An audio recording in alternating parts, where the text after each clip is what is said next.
Hello and welcome. Today I am going to discuss The Glass Menagerie as an autobiographical play. The play is prescribed for the second year BA classes of Mangalore University.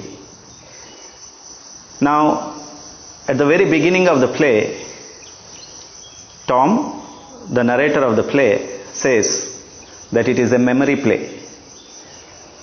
What happens in a memory play? You see, Tom is going to reveal one of the key incidences that made him to leave his mother and sister to take up career. So, Tom is speaking from his memory. Tom is going backwards in his consciousness. Tom is also the mouthpiece of the writer Tennessee Williams, and hence Tennessee Williams is also writing this play, taking some of the incidences and memories of his own life and his times. We are going to see how some of the incidences in the play have something to do with the memory of author and his times. There are four characters in the play: Amanda, Laura, Tom, and Jim. And we see that all these characters rely on their memory to escape the reality.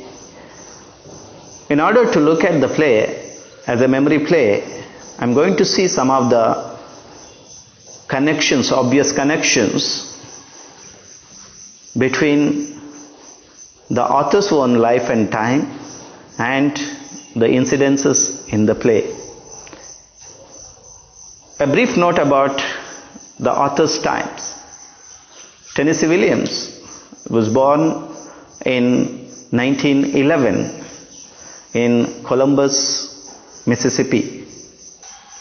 And when he was 8 years old, that is in 1919, his father moves from the American South to the Midwestern place, St. Louis, Missouri.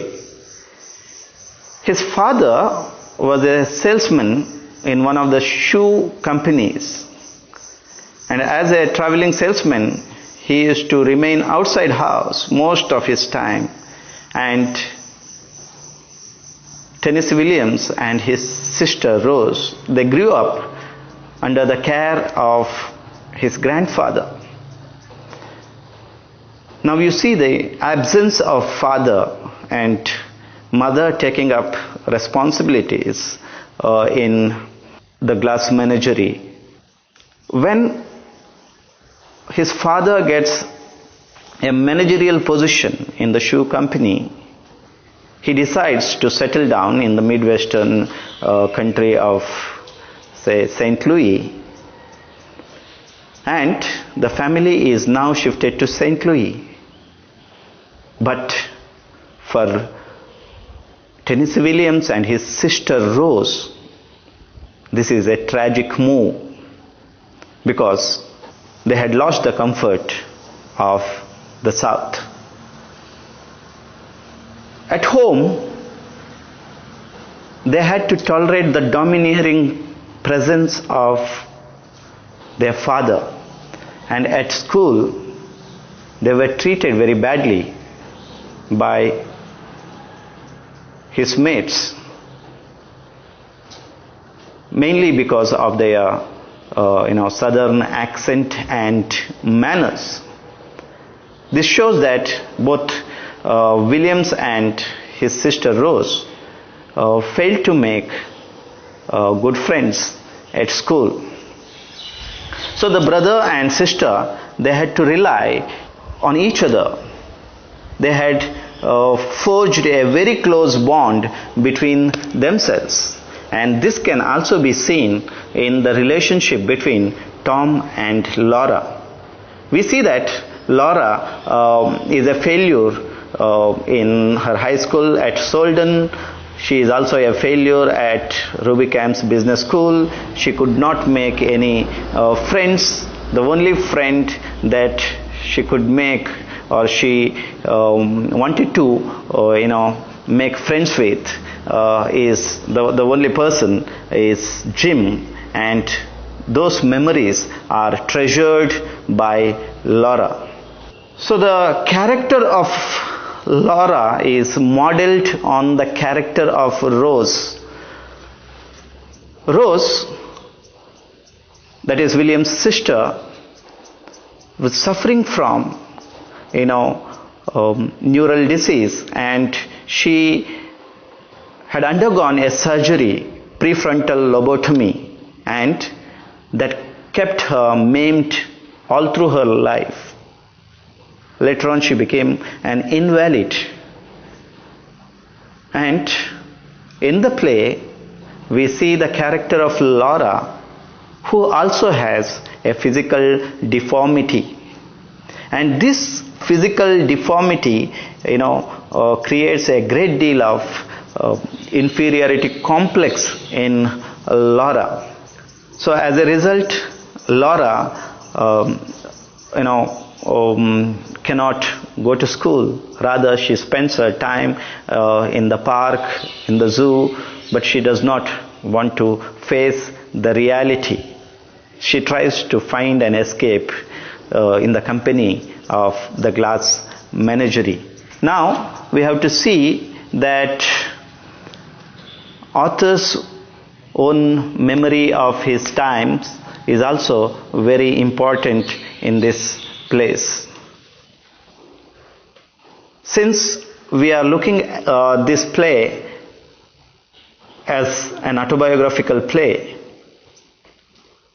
the incidents of the time are also very important. The setting of the play is the Great Depression of American society. It is also important to note how the society or the social setup failed to take notice of the reality.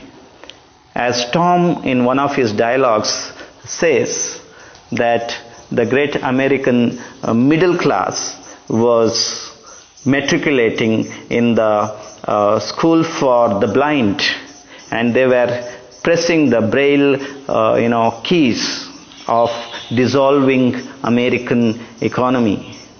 So we see that this particular background, this particular context of the failure of American economy comes out very significantly in the play.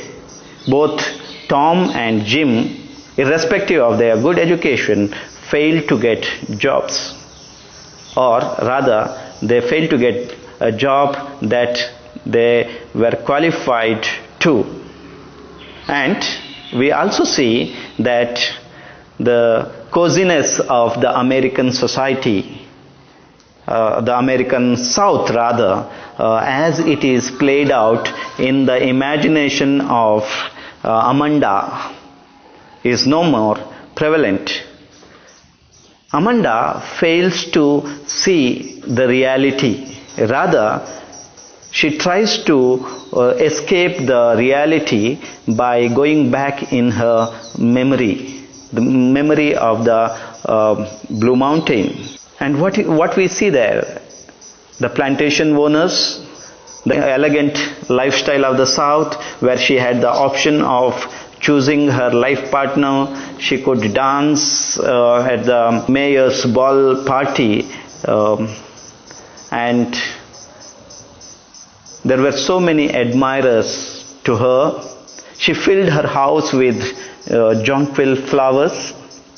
Now these jonquil flowers also become very significant as a symbol of self-love. That is, her narcissistic attitude that fails her from taking notice of Laura's reality.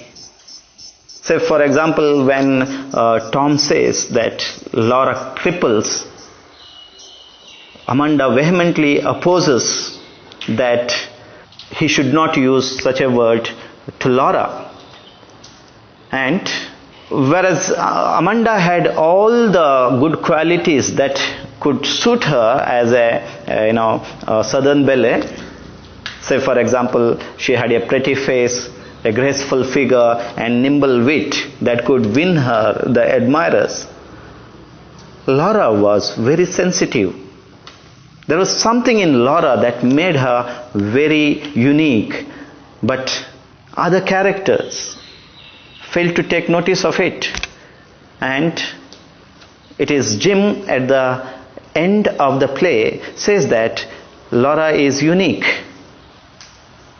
And it is Amanda who at the end of the play also uses the word crippled for Laura. That is to say that she comes out of her romantic notions at the end of the play. And it is because of the failure of the characters, especially Amanda, to notice the true self-worth of Laura and to pressurize her all the time. Say, from the very beginning, Amanda tells Laura to sit and be fresh so that she can entertain a gentleman caller at any time.